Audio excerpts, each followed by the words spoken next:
Vamos al punto 3 de la página 10. El desarrollo en Cristo y la palabra de Dios en nuestras vidas. Y vamos al primer punto. Visualizando la vida, pongan ahí la vida cristiana solo en Cristo. Padre, te damos gracias en esta hora por darnos la oportunidad de congregarnos, de estudiar tu palabra, y te pedimos de que seas tú dirigiendo este tiempo, Señor. Limpia los aires, Señor, y dispón nuestros corazones, y que esto que estamos haciendo en este momento sea una herramienta eficaz para el ministerio que desarrollamos, Señor. Ayúdanos, pues, Padre, a abrir nuestro entendimiento para que tu palabra y tu espíritu, Señor, sea implantado en nuestra vida el conocimiento y la sabiduría tuya para hacer las cosas como tú mandas, Señor. En el nombre de Cristo Jesús, amén. Primer punto, visualizando, pongan ahí la vida cristiana solo en Cristo. Conozca a Jesucristo personalmente. Ahí la palabra Cristo está así, no horizontal sino vertical, y la primera dice conozca a Cristo personalmente. En la página tenemos unos estudios, y uno de los estudios dice la persona de Jesucristo. La usamos mucho cuando las personas son nuevas. ¿Quién es Jesucristo? ¿Cómo conocer a Cristo? ¿Quién era Él? Y todas sus cosas, para que la persona tenga un conocimiento muy amplio. Es un cuadernillo que está estipulado ahí, que usted puede descargar de la página para dárselo a sus alumnos, y está también el manual del instructor con las respuestas. Pero lo ideal es que se estudie, usted lo llene, lo analice y luego lo enseñe, ¿no? Y Dios lo enseñe para que otros lo enseñen. Recurra a la Biblia diariamente. También tenemos un estudio que se llama Jesucristo y la Biblia. Instrúyase en la mayordomía. Tenemos un estudio que se llama Jesucristo y la mayordomía. Es espectacular, se los recomiendo. Me encanta ese estudio cada que lo veo, y me gusta darlo mucho, porque nos pone los pies en la tierra y nos hace sentir en verdad cómo estamos con Dios, ¿no? Y qué nos pertenece y qué no nos pertenece, ¿no? Testifique a otros de Cristo. Ahí está Jesucristo y el evangelismo, otro cuadernillo con 6 lecciones, con sus debidas tareas prácticas y sus tareas escritas, y versículos de memoria por cada tarea. Es muy eficaz para discipulados en las prisiones y en los centros de rehabilitación y en las iglesias en casa. Ore a Dios por usted y por los demás. Está el cuadernillo de Jesucristo y la oración. Segundo punto, el curso enseñando a Jesucristo. Ponga ahí curso.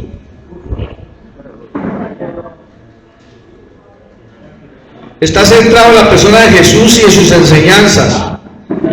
Estamos hablando de los cuadernillos, son 12 módulos: la persona de Jesucristo, Jesucristo y el creyente, Jesucristo y el Espíritu Santo, Jesucristo y la vida abundante, Jesucristo y la oración, Jesucristo y la Biblia, Jesucristo y la obediencia, Jesucristo y la evangelización, Jesucristo y la mayordomía, Jesucristo y el trabajo, Jesucristo y la gran comisión, y Jesucristo y el discipulado.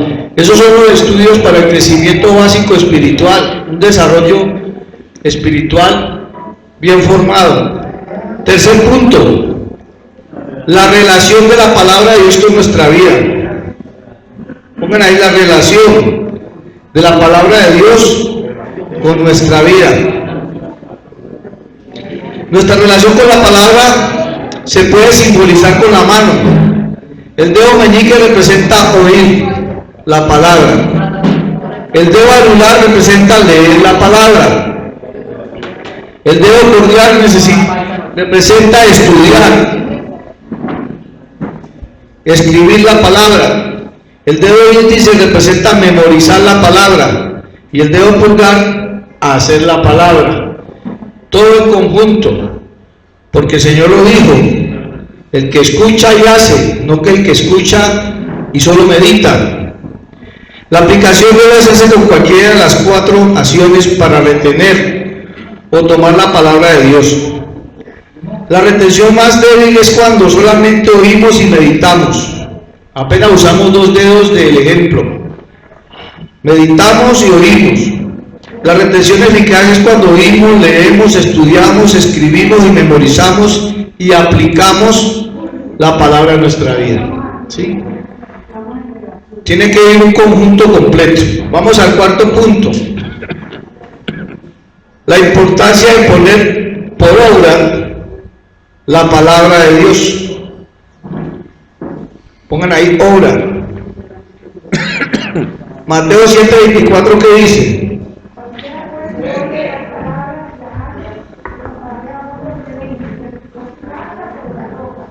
El Señor fue claro en eso, sí.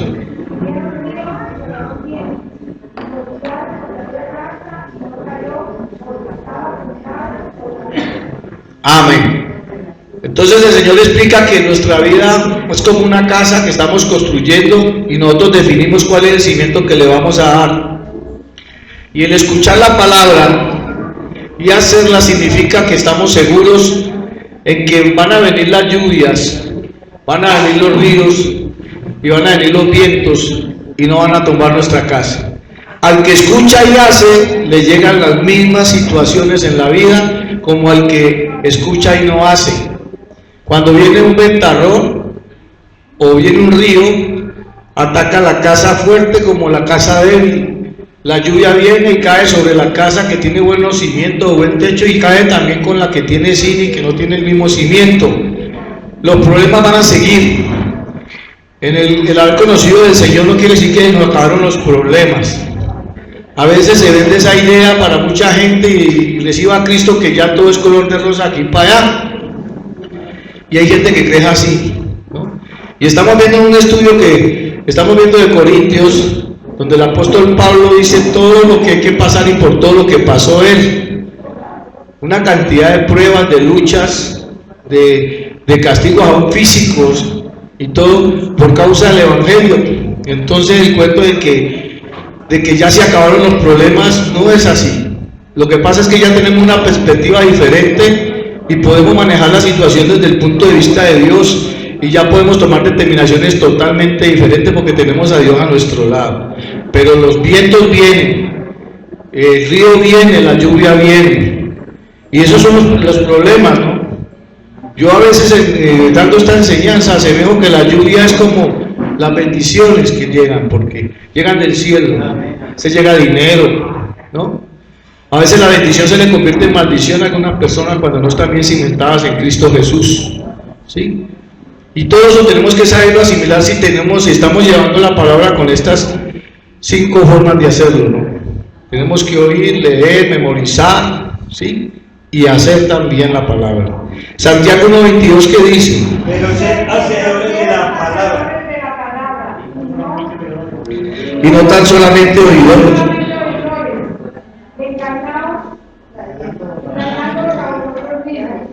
Porque si alguno es oído de la palabra, pero no hace lo de ella, esto es semejante al hombre que considera en un espejo su rostro natural. Porque él se considera a sí mismo y se va y ve por vida como que. Amén. Entonces, está enfatizando Santiago de que tenemos que ser hacedores de la palabra. ¿Por qué será que se enfatiza? Porque es que a veces nos volvemos admiradores de Cristo. Nos gustan las enseñanzas, nos gustan las alabanzas, las reuniones cristianas nos fascinan, ¿sí? Pero no nos gusta hacer la palabra.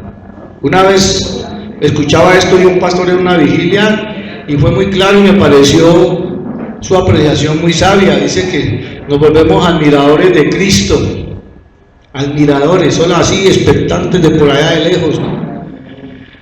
Mucha gente seguía al maestro en su ministerio, pero todos no iban claros a Jesús. Siempre no faltaba el novelero, no faltaba el que estaba mirando a ver qué podía sacar de Jesús. Algunos iban por su milagrito, ¿sí? Y algunos iban era de curiosos, pero no todo el mundo iba por lo ideal, por Jesús como tal. Tan así que una vez los discípulos se quedaron aterrados porque después de haber dado la alimentación y haber hecho uno de los milagros más grandes que él hizo, dicen los discípulos: Maestro, se han ido, se fueron después de que comieron. Como dicen, indio comido, indio querer más. Ellos no querían más. Indio comió, indio se fueron. ¿Y saben qué les dijo el Señor? Si quieren ustedes también, devuélvanse. Quedaron así. ¿Y a quién iremos si solo tú tienes qué? Palabra de vida eterna. ¿A dónde vamos a pegar nosotros si solo con Él es que nos sustentamos, no? Entonces, no podemos ser solamente admiradores de Cristo, ni de las alabanzas, ni los estudios, ni las prédicas, ni nada de esto. La palabra se tiene que hacer vida en nuestra vida, ¿sí? Y no es fácil, porque estamos hablando de lo complicado que es levantarnos a orar, lo complicado que es ayunar, lo complicado que es comprometerse con Dios verdaderamente en la oración, ¿sí? Porque a veces lo hacemos, pero a la fuerza, y a veces nos levantamos y ni gracias le damos al Señor. Se nos olvida que el hombre está por ahí cerquita, ni nada de eso, y así no debe ser, ¿no? Un compromiso total. Por eso los discípulos muchas veces se llevaron algunas, como llamamos nosotros, chascos. Una vez fueron a orar por un demonio y bueno, le dijeron al Señor: Señor, ella le había dado la autoridad. Fuimos a orar por un demonio y no salió. Ellos experimentaron solo, dijeron: vamos a hacerle. Y yo creo que se turnaban entre todos, ¿no? Y nada, que salía el animal. Pasa lo de la anécdota que a veces cuento en una iglesia llegó un borracho y estaba incomodando el culto, y entonces el pastor le dijo a los mujeres: llévenlo al cuarto allá para que le hagan liberación. Y lo llevaron al cuarto, ya a mediodía, ore y reprenda al borracho, y ese calor tan impresionante, y un mujer le dice a otro: hermano, vaya, cómprese 2 Coca-Cola, hermano, porque este calor. Y dice el borracho: a mí me trae una cerveza porque esto va a pagar. No hay autoridad. Y así pasó en Hechos de los Apóstoles. Unos hermanos de un tal Eseba que pusieron a reprender un demonio y lo sacó desnudos, dice la Escritura. Porque da falta de oración y ayuno y consagración. Entonces esto es un compromiso totalmente completo, ¿no? Vamos al cuarto: confesión y compañerismo con cristianos. Visualizando el compañerismo, pongan ahí, con Cristo. Y aquí hay 3 círculos con una sillita: compañerismo. Esto me lo explicaron a mí hace muchos años cuando me estaban empezando a discipular. Ese circulito con la sillita, con la E, circulito con la cruz, y luego el circulito con la E y con la cruz a un lado. ¿Qué representa esto, la vida del hombre? El primer círculo representa nuestro corazón. La silla o trono representa la voluntad, donde se gobierna nuestra vida. La E representa nuestro ego. Estaba sentado ahí el ego en nuestra vida, y el temor y la preocupación estaban ahí, el pecado estaba ahí. Nuestro yo, nuestros deseos naturales. La cruz representa a Cristo. Ahí está la otra, el círculo con la sillita, y está Cristo, y el ego ya salió a un ladito, ¿sí? Y está paz, poder, gozo, propósito. Cuando comenzamos a entregarle el trono de nuestra vida al Señor, Él comienza a gobernar y comienza el fruto del Espíritu. ¿Cuál es? ¿Cuáles son los frutos? La palabra dice, hay que tener comprensión de lectura. La palabra dice más. El fruto del Espíritu es amor, paz, paciencia, benignidad, bondad, fe, mansedumbre, templanza. O sea, el fruto del Espíritu es amor, y ahí para son derivados. ¿Sí? Entonces cuando Cristo comienza a gobernar nuestra vida, tiene que fluir amor sobre nuestra vida, ¿no? Pero viene el gozo, viene la paz, la paciencia, la benignidad y todas estas cosas. Entonces eso comienza ahí, con nuestra vida. Tercero, pongan ahí el conflicto que hay desde que recibimos a Cristo. Para que vean que todo es muy bonito, tampoco así como tan suave como a veces nos las ponen, o algunas personas lo enseñan así. Conozca a Cristo y todo bonito. Porque estamos con una vieja naturaleza que viene a luchar con nuestra vida y con una nueva naturaleza que se viene a implantar de parte de Dios. Antes de ser cristianos, el ego ocupaba el trono de nuestro corazón y vivíamos conforme a nuestras pasiones y deseos. Y Jesucristo estaba fuera de nuestro corazón, que es el círculo de la izquierda. Al recibir a Cristo como nuestro Señor y Salvador, cediendo el trono de nuestras vidas, llegamos a ser cristianos. Es el círculo de la derecha.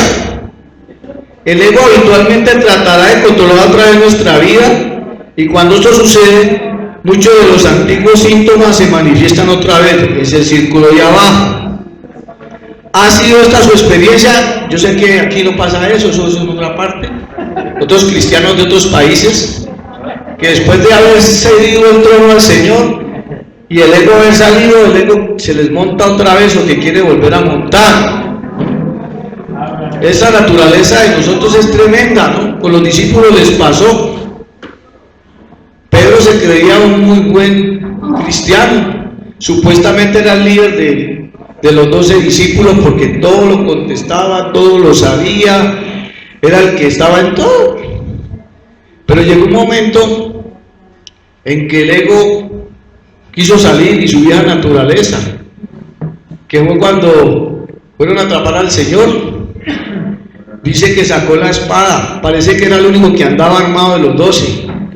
El Señor nunca le dijo, no, usted no puede estar a la iglesia con esa espada porque usted es una nueva criatura, nada de eso. Él lo dejó ahí, lo dejó con la espada. Algunos estudiosos dicen que él andaba con una espada, era el único que andaba así. Y llegó el momento en que el hombre la sacó, aunque yo creo que en algunos momentos quiso sacarla con otros de los 11, porque una vez le dijo al Señor, Señor, ¿hasta cuántas veces he de perdonar a mi hermano que peque contra mí? ¿Hasta 7? Como 7 es el número de Dios, y el hombre era tan bíblico, ¿sí? Tan teórico. Entonces le dijo, ¿hasta 7? Dijo, de aquí para ya es el número mío. Y el Señor le dice, no, hasta 70 veces 7, entonces esa vieja naturaleza volvió otra vez para abajo. Porque a veces queremos reaccionar así, ¿no? Humanamente, y nos queremos desclavar, o nos tiramos de la cruz, dicen algunos, ¿no? Se desclavó el hermano, sí, en un momento de rabia, tiró la cruz, volaron clavos, se cayó el INRI, y bueno, hasta luego, pues. El INRI. Tremendo. Claro que yo sé que a usted no les ha pasado eso. Eso es en otras partes, con otros misioneros y con otros pastores. Eso aquí no nos pasa nosotros en Colombia. Eso en México sí pasa mucho. Mucho. A cada rato. Nuestra vieja naturaleza tratará otra vez de controlar nuestra vida. Perdón. 4. Visualizando el compañerismo con otros cristianos. Pongan ahí, visualizando. Pareja, hay un ejemplo de unas parejas. 2 incrédulos. Pareja B, 2 cristianos. Pareja C, un incrédulo y un cristiano. ¿Cuál de las 3 parejas de personas congeniarán mejor? ¿Y por qué? ¿Cuál cree usted que es? Dígame. ¿Por qué piensan que el incrédulo se siente a disgusto en la pareja C? La pareja C hay un incrédulo y un cristiano. ¿Por qué piensan que los espirituales gozan sus relaciones sociales? Entonces, cuando estamos las tres parejas, pues una pareja de incrédulos, si uno no le teme a Dios, no le teme a nada, ¿no? Y usted sabe la cantidad de conflictos que se hay cuando no hay temor de Dios en una relación. Siempre va a ser prácticamente un desastre total. La pareja de ellos cristianos, bueno, tenemos el mismo conocimiento, el mismo temor. ¿Cuál es la ventaja ahí o por toda la garantía? Que ya los problemas no los vamos a solucionar de la misma manera como los solucionarían los de la pareja A, ¿no? A machete, a plomo, o como sea, ¿no? A los golpes, ¿sí? Sino que ya tenemos a Cristo en nuestro corazón y ¿será que uno se casa y no tiene problemas? Porque uno cuando está soltero dice, y yo me casara, se acaba esta vuelta y yo ya, ¿sí? Todo bonito y todo chévere porque se acaba esta angustia que tengo, los solteros, ¿no? Y una vez alguien le decía al Señor, a Jaime le decía a uno de mis líderes que estaba llevando varios años ahí de soltería y le dice, hermano Jaime, ore por mí y por mi esposa. Él le dijo, tranquilo que los problemas llegan solos, mi hermano. Claro que mi esposa no, primero no es que no está jugando, por eso está hablando duro. Porque la chiquitica ahí es un regalo, ¿no? Aprovecha. Tengo que aprovechar y no está la mona tampoco. Para que aproveche usted. Ay, ahí apareció. Ay. Como le digo que las mujeres cristianas son lo mejor. Claro que va a haber problemas, pero ya lo vamos a solucionar desde este punto de vista con la consejería de Dios, ¿sí? Y ya no nos vamos a despedazar como antes, ¿no? Pero aquí también está la pareja C, el incrédulo, el cristiano, o la incrédula y el cristiano. Y a veces nos dicen, no, yo me la gano para el Señor, ¿no? Los chicos de la fundación pliegan mucho con eso. Porque ellos cuando vamos al pueblo a jugar, van muchas kamikazes al pueblo a vernos jugar. Unas suicidas ásperas, les fascinan los muchachos de la fundación. Eso es como algunas que van a conseguir marido allá también a la cárcel y todo eso, con ese propósito, van con ese propósito nomás, ¿no?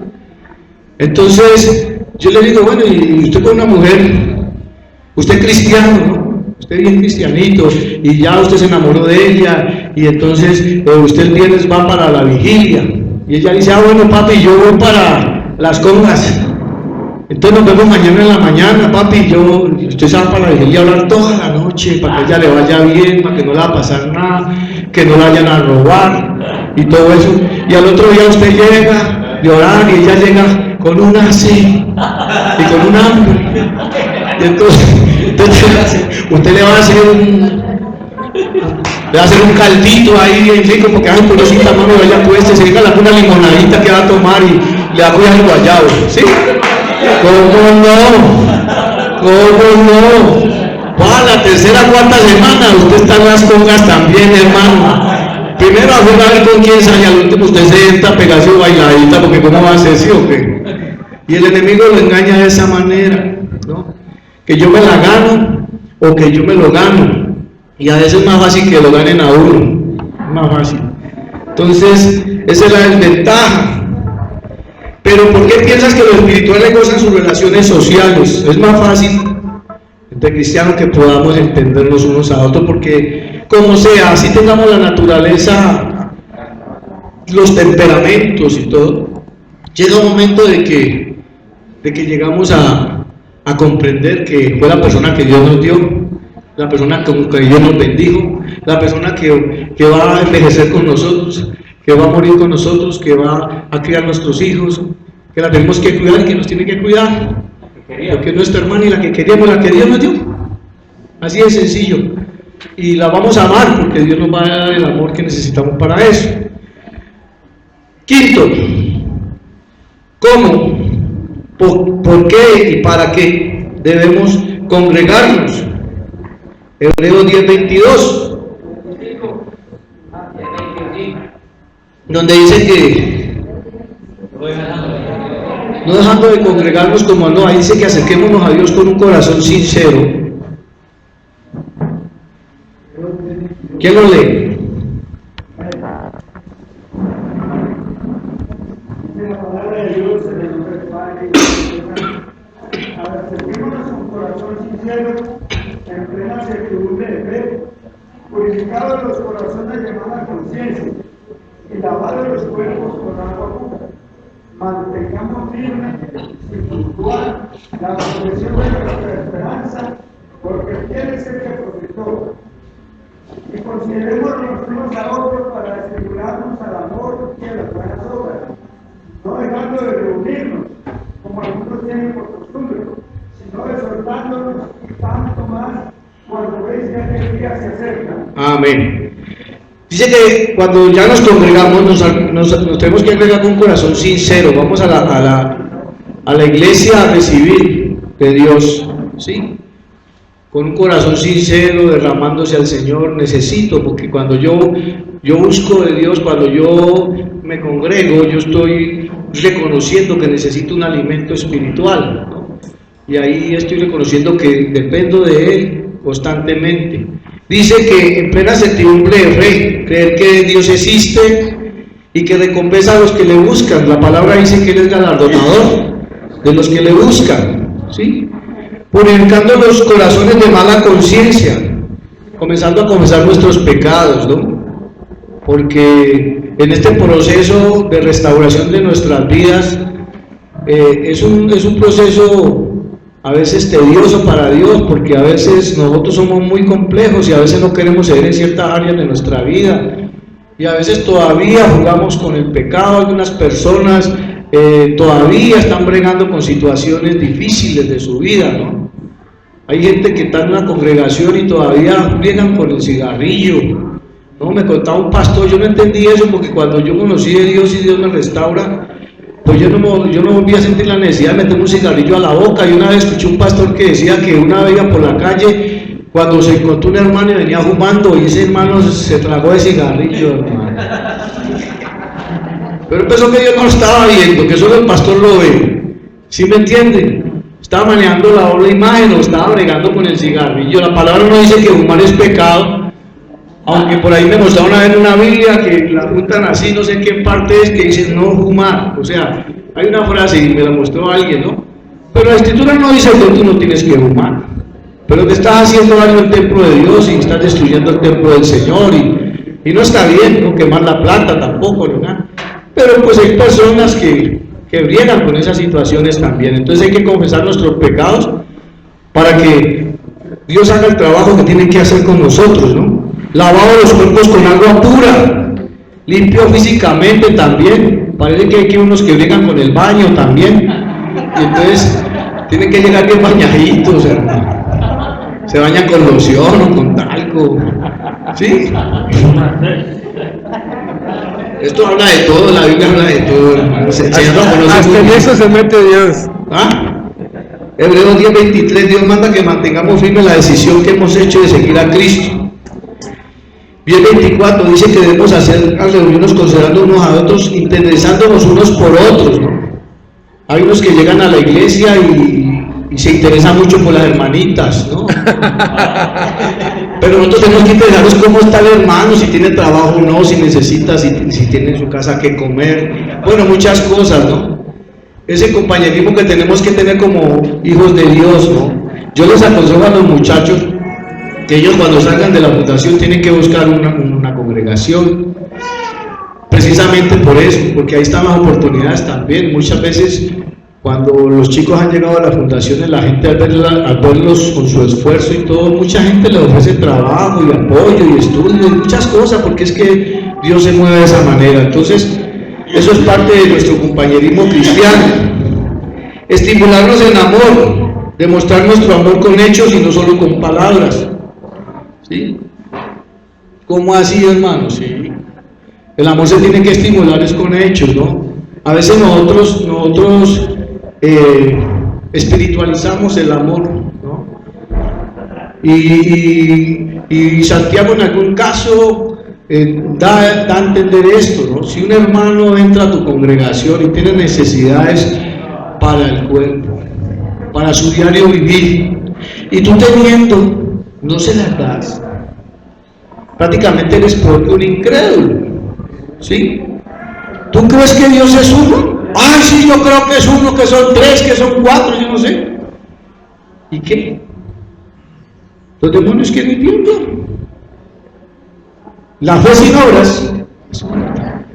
Es muy fácil dar sin sentir nada, o sea, en su corazón. Los traquetos hacían, Pablo Escobar aquí regalaba casas, regalaba remesas, pero por otro lado hacía daño, hizo mucho daño y mató mucha gente. Es muy fácil hacer eso, pero yo digo, si tú has nacido de nuevo, si tú tienes una nueva naturaleza de Dios, es difícil que veas la necesidad de la gente y no sientas. Porque como le dimos, el primer fruto del Espíritu es el amor, y el amor se manifiesta con un hecho, ¿no? Con una actitud. Exactamente, y ahí es donde vienen los ministerios, ¿sí? Pero qué triste es cuando vemos cosas que no parecen, ¿no? Perdón, Santiago 2:14, nada. Ajá. Entonces dice, por ejemplo, una vez, a mí nunca se me olvida, yo estaba muy nuevo en el cristianismo, yendo a una congregación, y pues esa alegría de uno ver a esa gente tan maravillosa, porque es que yo conocí la gente cristiana y me pareció la gente más fabulosa del mundo, hermano.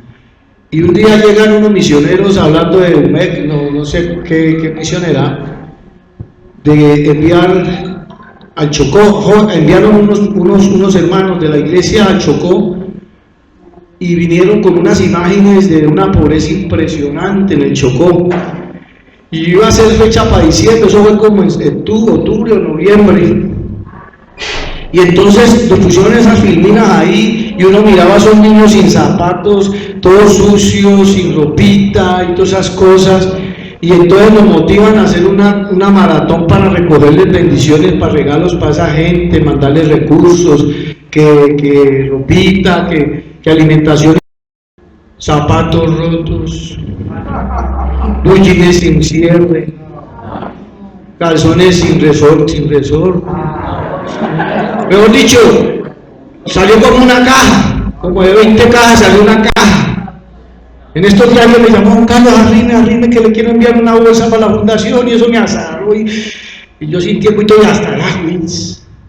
Y llegué a la bolsa, ese día se la tenía ahí, que no sé qué. Listo. Y cuando llego a la fundación y hablo de eso, unos zapatos rotos por debajo, hermano, como que por ahí no pasaba el carro en la basura. Entonces ella lo que quería era botar esa cosa, necesitaba que alguien le botara eso, porque daba tristeza. Qué tristeza que por todos nuestros corazones se diciendo creyentes vamos a hacer una cosa así. Y suele suceder. ¿Aló? Acá no pasa eso pasa en otras partes. Dios nos manda que no nos dejemos de congregar, sino que más bien nos animemos, exhortémonos unos a otros a seguir haciendo, porque la venida de Jesús está muy cerca cada día que pasa, ¿sí? Entonces, el estar congregando, yo les digo a ellos, es vital para el alimento espiritual. Yo me acuerdo que cuando yo comencé a ir a la congregación, porque cuando yo empecé mi vida cristiana, yo no conocí una iglesia por 6 meses, a mí me discipularon, y cuando yo entré por primera vez a una iglesia, lo primero que extrañé fueron los muñecos y toda esa vuelta, pero comencé a mirar que era maravilloso, porque me alimenté, o sea, comencé a recibir consejería y la palabra, y eso yo iba el domingo, el lunes, al de damas, al de niños, al de todo, a todos los cultos iba yo no entendía, yo iba a alimentarme, y yo no entendía que el culto de damas era solo para damas, y yo era un chico que tenía las drogas, y yo aparecía con mi Biblia, y poco día ahí, yo iba a recibir palabras, y el de oración, y el de todo, estaba metido de cabeza, y el pastor, y siempre me llevaba una pinta, un loco de los con que andaba conmigo, nunca me iba solo, siempre me llevaba a alguien, y el pastor miraba esa forma como yo actuaba, y él me bautiza, y un día le llegué con saco y corbata, ese pastor me cargaba, ¿sí? Y entonces me dijo, venga, yo estoy hablando con usted, y entonces me dijo, ya lleva como 3 meses o 4 meses, me dijo, yo necesito que usted me enseñe aquí a los niños, acá arriba del púlpito había un saloncito, y para que usted les enseñe con unos libritos ahí que David, que Goliat y toda esa vuelta. Y yo dije, bueno, y usted dirá qué problema con los peladitos. No fui capaz. Pero yo me iba por una cárcel, hermano, y me sentía como pez en el agua. O me iba por una esquina por donde estaban jugando vareta y les predicaba a los muchachos. Mi misterio iba por otro lado, sino que el pastor me vio como tan emocionado con esa idea y todo eso, como llevaba gente. Entonces el hombre me quiso como ponerme ya al servicio, ¿no? Pero la verdad es que cada uno tiene su ministerio y su llamado hacia las cosas del Señor. Pero el congregarse nos alimenta. Básicamente, la persona que no se congrega es un huérfano espiritual y se va a enfriar, y el diablo va a aprovechar esa situación para robar la bendición, ¿no? Y es lo que yo le digo, muchos chicos que nosotros, el programa es cristocéntrico, como les decía, desayunamos con Cristo, almorzamos con Cristo y nos acostamos con Cristo, ¿sí? Y se ven unas fortalezas y los muchachos transcribiendo la escritura, no se escucha una palabra sobre eso. Cuando llega alguien nuevo que de pronto le da un madrazo, todo el mundo le fastidia los oídos, porque se acostumbran a vivir en un ambiente totalmente sano, hasta de palabras.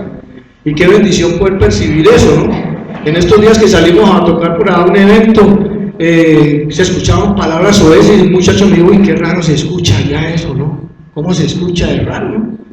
Entonces, al congregarse, se va a ir mejorando la calidad de vida y nos vamos alimentando. Pero ¿qué pasa? Algunos chicos creen que el proceso es un año nomás, ¿no? Entonces, al año cuelgan la Biblia. Y si la familia de pronto no es cristiana, no tiene conocimiento, pues mejor para ellos, porque como les digo yo, si usted no necesita lo que está haciendo aquí cuando salga, entonces, ¿qué va a hacer? ¿No? Entonces, pues como la mamá no le dice a la Biblia, ni vea, transcriba o no transcribió, entonces va a llegar un momento en que el diablo va a ganar esa parte. Y si no busca una iglesia donde congregarse, un lugar donde reunirse con sus hermanos, pues entonces se va. Entonces, en algunos casos han salido jóvenes y llegan recaídos a los 3, 4 meses, 5 meses. Allá estaban bien, se metían al gimnasio porque ya tenemos unas pesitas. Yo digo que el gimnasio se llama el Human Gym. Sí, ellos hacen pesas, se miran en el espejo y se confunden por la parte física, pero lo más importante es el alimento espiritual, es lo que tenemos que dejar entender. Y al mes que llegan, siempre lo primero que pregunto, cuéntenme, ¿qué pasó? Están todos ahí. Y llega como si hubiera salido una explosión. ¿Sí? Pero así vuelto nada. Cuénteme, ¿a qué iglesia estaba yendo? Él me agacha la cabeza, no, me congregué o fui 2 veces. O sea, no le casó y no 2 veces en 4 meses para ir a buscar de Dios, imagínense. Entonces, como quería sostenerse en la calle, ¿no? Entonces es básico darle a entender al nuevo creyente de que es básico el estar congregándose y alimentándose. Vamos al quinto punto, el Espíritu Santo y caminar en el Espíritu. Primer punto, la relación de Dios con el hombre. Antes que viniera Cristo, Dios estaba sobre el hombre. ¿Se acuerda que Dios llamaba a alguien de lejos por allá y estaba allá arriba y los israelitas buscaban allá? Cuando vino Cristo, Dios está en el hombre, con el hombre. Desde que resucitó y ascendió hasta el día de hoy, Dios está dentro de todos los que reciben a Jesús. Está en mi corazón. Y nunca se me olvida una situación que tuve yo una vez con el hombre que me compartió de Cristo. Iba a ir a un lugar, un antro, pero como yo apenas estaba en un proceso de perfeccionamiento, yo estaba participando en unos concursos de baile y había llegado a la final y todo eso, pero pues yo no entendía la partecita y le dije, lo llamé a él y le dije, es que el domingo tengo unas eliminatorias en un grill, ¿será que yo puedo ir? Y él me dijo algo, me dijo, mira, Cristo está en tu corazón. Piensa si en el lugar donde estás Cristo se siente bien. Ahí donde estés, cualquier parte. Así, no me digo sino eso. Ah, bueno, muchas gracias. Y yo seguí entrenando. Y el domingo me fui. Y cuando salí a la pista me olvidó todo. Y hice la vergüenza más áspera y bueno, y entendí. Dije, no, y salí corriendo y todo eso. Entonces Cristo está en nuestra vida, está en nuestro corazón, está aquí donde estemos, donde nos metamos. ¿Dónde huele tu presencia? Si voy arriba, allí estás. Si voy a lo profundo de la mar, allí estás. Entonces, tampoco está solamente en la congregación, hay que darles a entenderlo, que es donde Él esté, en la casa, en el trabajo, en todas partes.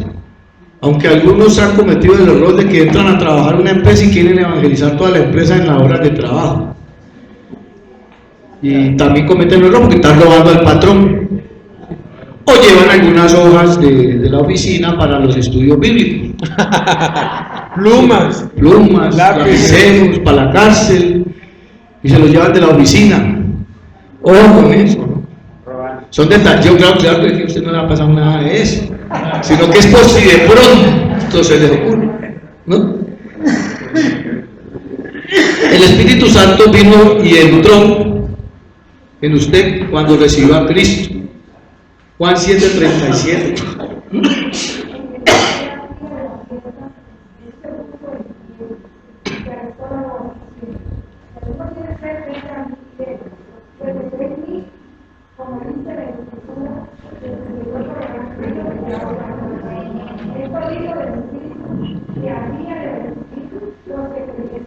Amén. De los que creyesen en Él. Amén. Esto dijo el Espíritu que han recibido los que creyesen, de que creen y como dice la Escritura, no como me la enseñan, como dice. Amén. Por eso es necesario tener el estudio, la lectura, la transcripción, para no tener analfabetismo cristiano, porque por eso es que llegan los enredadores y enredan a la gente, engañan. El Señor dijo que en los posteriores tiempos vendrán falsos profetas. Y hoy hay una profetitis impresionante, y los cristianos emocionados con los profetas, ¿sí? Y resulta de que dice que engañarán a muchos. ¿A quién van a engañar? Los de afuera están engañados ya, los borrachos, los adictos, toda la gente que está haciendo están engañados. Un profeta no viene a engañar a un borracho cuadrado. Él va a enredar es a un creyente, un cristiano y un creyente. Y siempre cuento la historia de una iglesia donde un pastor comenzó a dejar de entrar una cantidad de movimientos extraños allá. Y una vez llegó un morocho del África, o yo no sé a dónde era, con un medallón grandote, y eso tenía hasta una túnica, ¿sí? Y resulta de que el hombre comenzó a profetizar, a tumbar a la gente, y la gente que corriéndose, un poco de vueltas, pues. Y más de uno copiaba, ¿no? Y a 3 amigos míos les dijo, al uno le dijo, usted va a ser un gran empresario. Él tenía una empresa de lo que tiene el hermano, de productos cumis y toda esa vuelta. Y el otro era un administrador, y le dijo, usted va a ser un gran administrador, usted va a ser un gran empresario, usted va a tener mucho dinero. Y se unieron los 3, porque todos 3 escuchaban la profecía de cada uno. Y como los profetas no la innovan acá, los chéveres, no le dicen que usted va a morir en 15 días. No le dice, ¿qué tal que un poeta le diga, alístese hermano porque mañana se va? No, pues usted no cree en los profetas. No, siempre le dicen es que usted le va a ir bien. Oiga, y me dice uno de ellos, lo único que no nos dijo el profeta es que uno de los 3 iba a volar con la plata. Que le llevó 23 palos hace como 20 años. ¿Ah? El profeta Johnny Vilaluz fue el que llegó allá. Johnny Vilaluz. Sí. Ten mucho cuidado con eso. 3. El Espíritu Santo es Dios. Es eterno, omnipresente, omnisciente, todopoderoso, milagroso y creador como Dios mismo.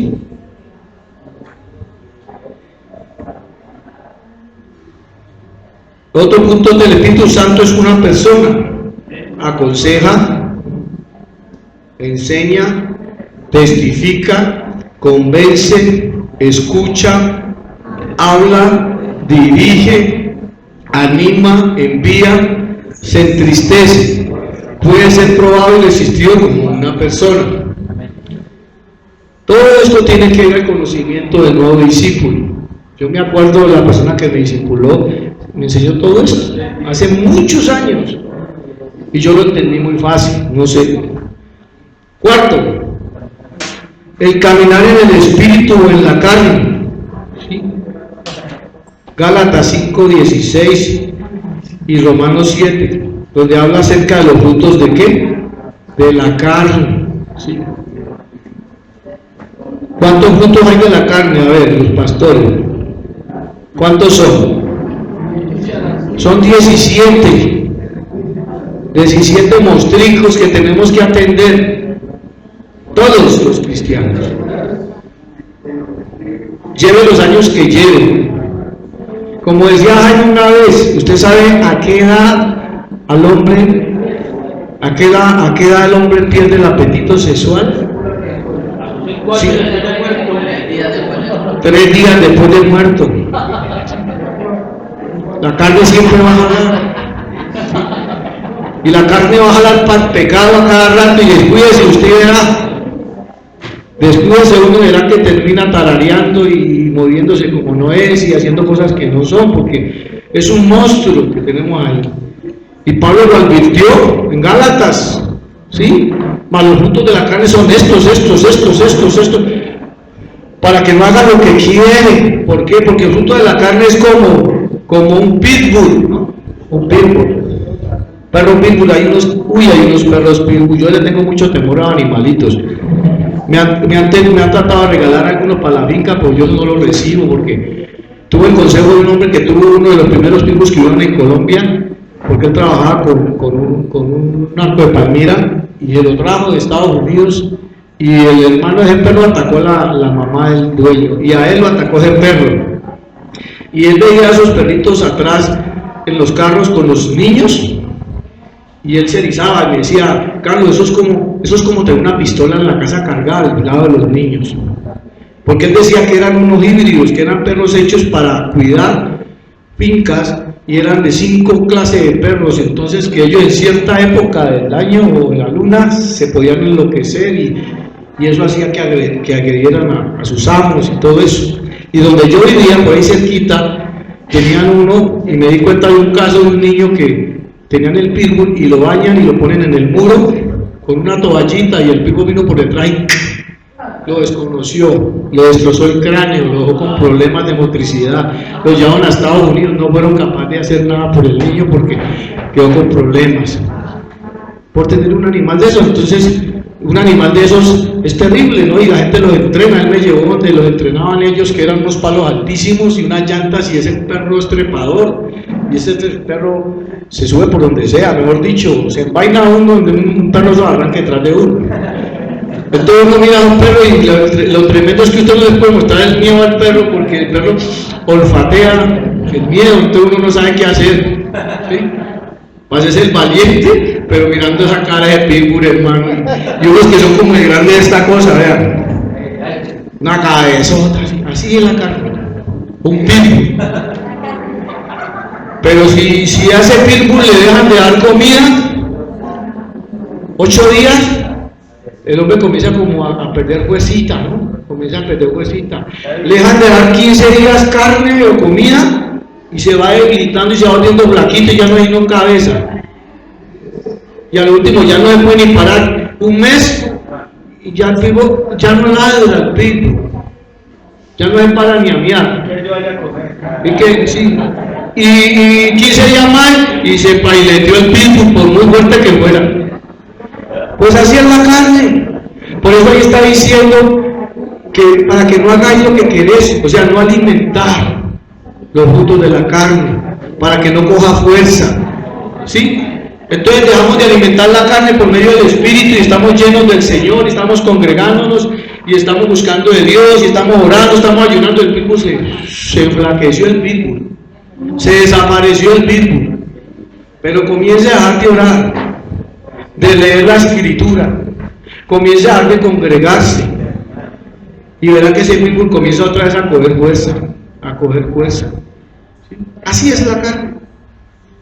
Entonces tenemos una lucha que la vamos a tener toda la vida.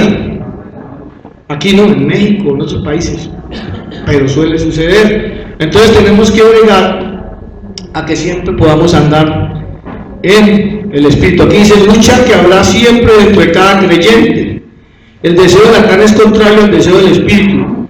El querer el bien está en nosotros, pero no el hacer. Y Pablo lo dijo.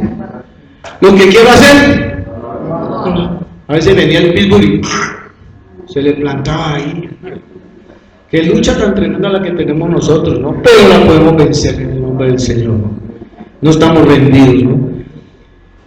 Entonces dice, resultado de caminar en la carne. Por eso es que yo casi no les doy carne a los muchachos en la fundación, porque la palabra dice que la carne para nada aprovecha.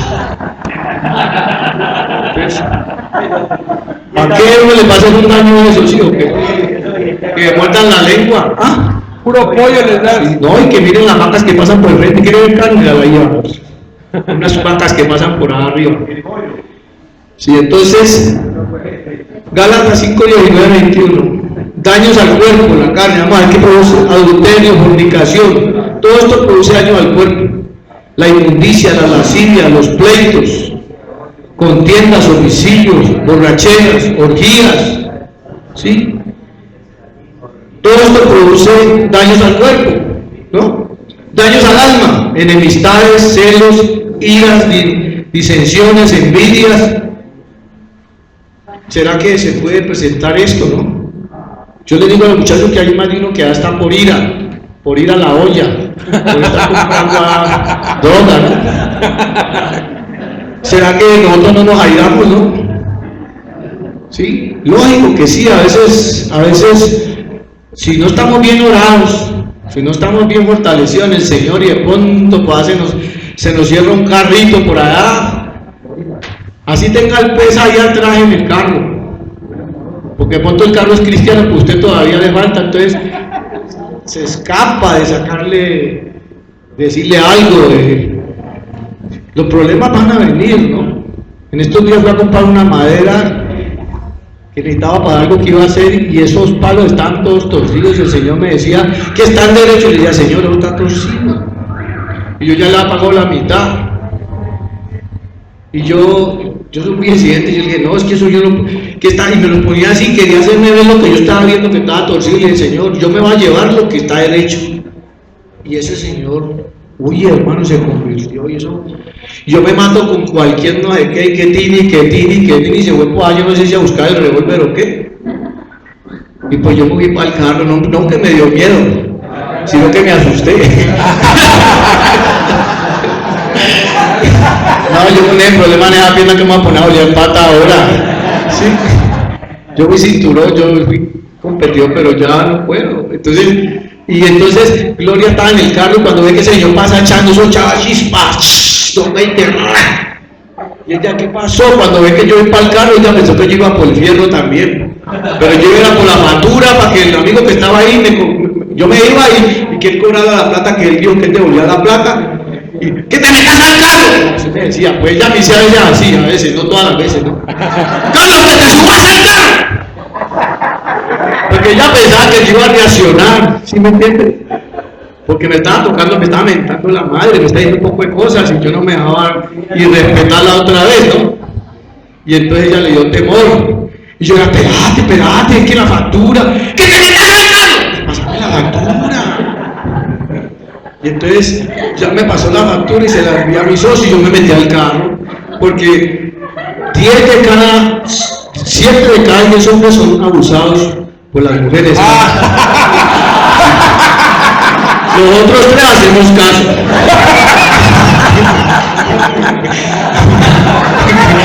Evite ese problema.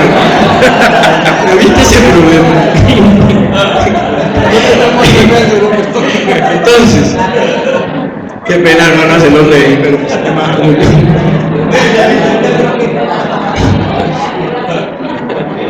y me metí al carro y me volvieron la plata. Y dice eso metálico, ya. Y solucioné el problema, ellas son muy sabias.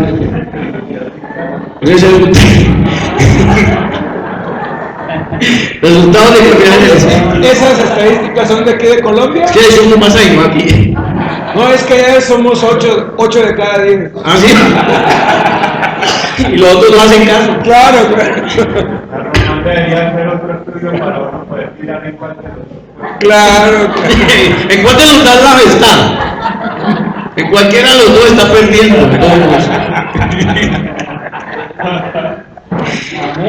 Resultados de caminar en el espíritu. Qué bendición las mujeres, son una bendición. Ay, pero a veces. Caminar en el espíritu. Gálatas 5:22. Beneficios al cuerpo, paciencia, mansedumbre, demonio propio, dominio propio. Beneficios en el alma, benignidad, bondad, fe. Beneficios en el espíritu, amor, gozo y paz. Entonces, pero es una lucha. O sea, tanto como los discípulos tuvieron estos inconvenientes de personalidad y esta lucha entre la carne y el espíritu, como los siguientes hermanitos que siguieron los hechos de los apóstoles, tuvieron sus pequeños conflictos también, como los de Corintios, como los de Antioquía, como los de Éfeso, como los de Gálatas, donde vemos que las cartas que Pablo hacía siempre exhortaban a todas estas cosas. Imagina que le está hablando Pablo a los Gálatas, y Pablo apareció en el panorama después de 15 años de que Jesús había desaparecido. No tuvo la oportunidad de estar al lado de él, pero se enfrentó con las iglesias donde encontró los defectos de carácter de los creyentes, de los cristianos como tal, ¿sí? Y siempre la consejería de nuestro hermano Pablo era eso, con la personalidad de cada uno de nosotros, ¿sí? Es una lucha constante, el crecimiento en medio de las pruebas que se nos presentan, pero las luchas que tenemos con nosotros mismos, porque la palabra dice: cuídate de ti mismo, ¿no? El peor enemigo somos nosotros mismos, ¿no? Y a veces pensamos que el enemigo es el hermano de la congregación, el que se sentó ahí me miró mal, o el que no me saludó. No, nosotros tenemos que mirar, examinarnos a nosotros mismos, dice la Escritura. Examínese, tóquese a ver, ¿sí? ¿Cómo está usted? ¿Sí? Pálpese a ver cómo está con el Señor, si está andando en la carne o está andando en el espíritu, ¿no?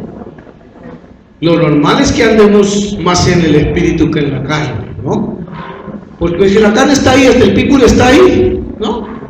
Ese pículo, y hay unos que son unos pículos de ojos bravos. Hay unos hermanitos que el Señor los cambió, pero le dio la cara de testimonio, ¿sí? Uno los ve y dice: uy, ese hermanito tiene que ser más bravo que ni pa' qué, ¿no? Entonces, ¿cómo será un problema, no? Y entonces cuando está en la iglesia, gloria al Señor y todo eso, pero cuando está en la calle, hermano, se enfrenta a los tombos, a los guardas, ¿sí? Pelea con el uno, pelea con el otro y no se deja. Y a veces cuando estamos en la recreación cristiana, compañerismo cristiano, nos damos cuenta de algunos hermanos que se acaloran muy fácil jugando fútbol. Nosotros teníamos un pastor que, uy, hermano, una vez yo conocí a ese hombre en el grupo donde yo conocí a Dios, que eran 200 jóvenes, y era uno de los grandes líderes de entre nosotros. Era el que, yo lo escuchaba a ese muchacho y yo decía: ese man va a ser un gran pastor, hermano, unas enseñanzas muy bacanas, y es pastor en este momento. Y cuando ya tengo la fundación, nos invitamos a jugar microfútbol, hermano, pero la demora era que se calentara por 15 minutos, hermano, y eso boleaba pata de tía al pastorcito. Eso parecía un paraguayo. Oh, que tenía cara de paraguayo, hermano, y entonces... Tenía cara de paraguayo. ¿Qué cara tienen los paraguayos? Que son patas bravas en el fútbol. ¿Sí? Entonces, y yo le aconsejaba, yo decía: el pastorcito no debería jugar fútbol, porque si a uno le descontrola la partecita, no hacerlo. ¿Sí o qué? Porque el fútbol es muy chévere, pero ya si usted se acalora y todo eso y ya quiere pelear con nosotros, Entonces ya hay que, ¿qué está pasando ahí? La carne está otra vez floreciendo, ¿me entiendes? Entonces, no alimentar los deseos de la carne. Entonces, esta parte emocional de nosotros siempre va a estar ahí. Quiero que vamos a Corintios capítulo 3 para terminar, para que leamos algo ahí, un pasaje. Primera Corintios capítulo 3.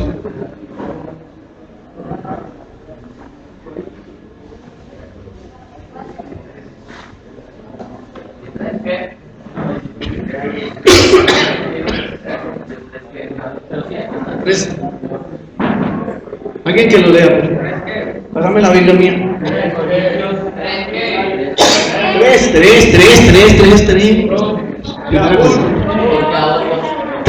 3, pues empieza desde el 1, si le digo el 3, porque el 1.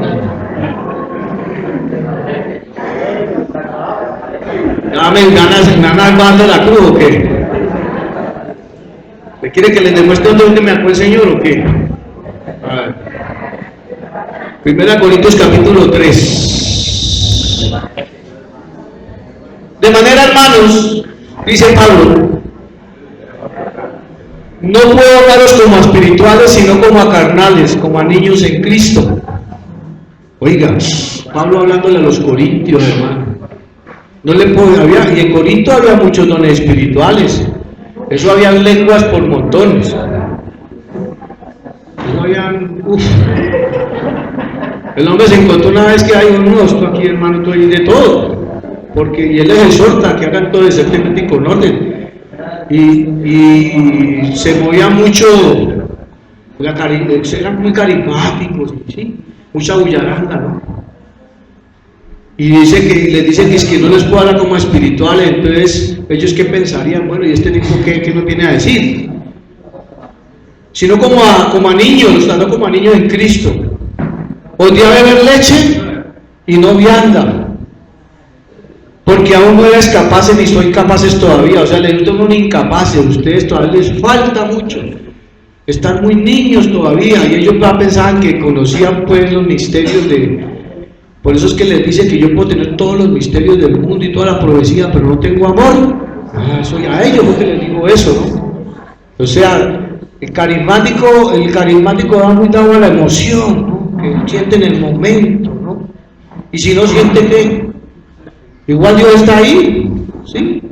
Entonces, dice así, porque aún sois carnales, pues habiendo entre vosotros celos, contiendas y disensiones, ¿no sois carnales y andáis como hombres?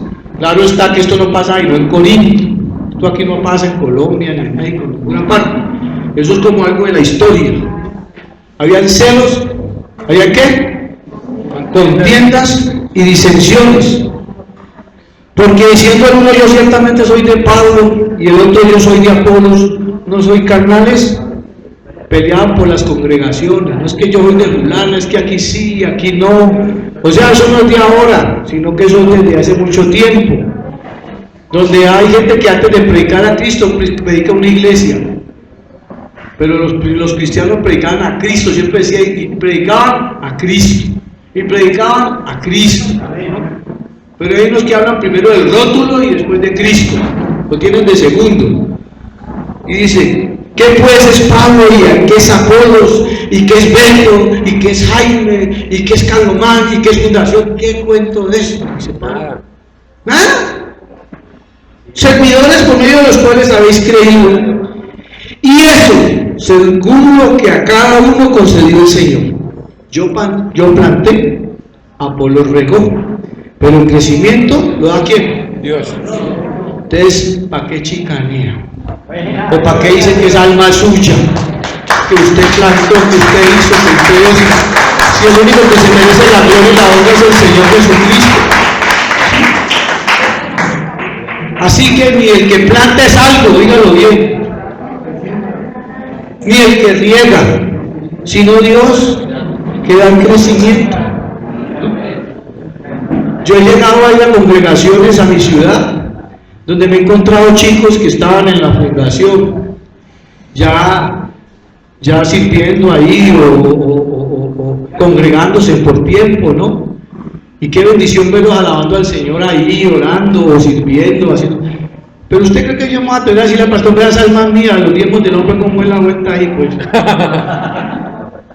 Porque es que llegó una fundación y yo fui el que le regué, y yo fui el que, sí, yo le planté, y yo hice esto. Oh, si tenemos bien definido para quién estamos trabajando, para quién estamos sirviendo, vamos a hacer la cosa mejor y no lo vamos a hacer en la carne.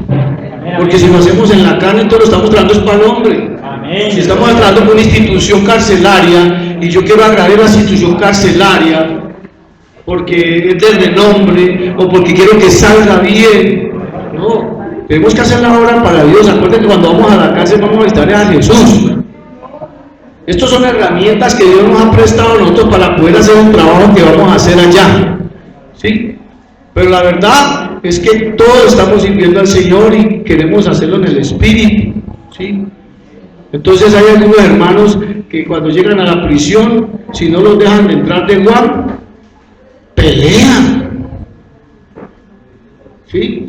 Y a veces cuando una vez vino Jaime de México y íbamos a Villahermosa y un hermano que estaba trabajando con nosotros quería mostrarle el grupo que teníamos allá y todo eso, y ahorita que llegamos a la fila y él pasó un pasaporte mexicano y no lo valieron. Dijeron, no, usted necesita la cédula o lo colombiano y no puede entrar. Y el hermano, no, pero es que él es director, no puede entrar. Y Jaime le decía, tranquilo hermano, no entramos. No, pero es que yo llevo tantos años yendo aquí y que no sé qué, que pito y flautas. Dijeron, no. Y Jaime le dijo, no. Porque eso nos enseñó Jaime también, que no peleáramos con las autoridades establecidas. Si Dios cierra esa puerta es por algo. Cárcel es lo único que hay, ¿o no? Eso es lo único que hay, es cárceles para ir. Entonces, a veces nos llenamos de orgullo espiritual o la carne quiere florecer porque estamos haciendo a veces las cosas en la carne, ¿no? Necesitamos mostrarle a nadie qué estamos haciendo, que Dios sepa lo que estamos haciendo, es lo que necesitamos. El que planta y el que riega son una misma cosa, aunque cada uno recibirá su recompensa conforme a su labor, ¿sí? Porque nosotros somos, ¿qué? Colaboradores de Dios, y vosotros sois labranza de Dios, edificio de Dios. Amén. Ya. Ahí quedó la lección. Dios les bendiga. Amén.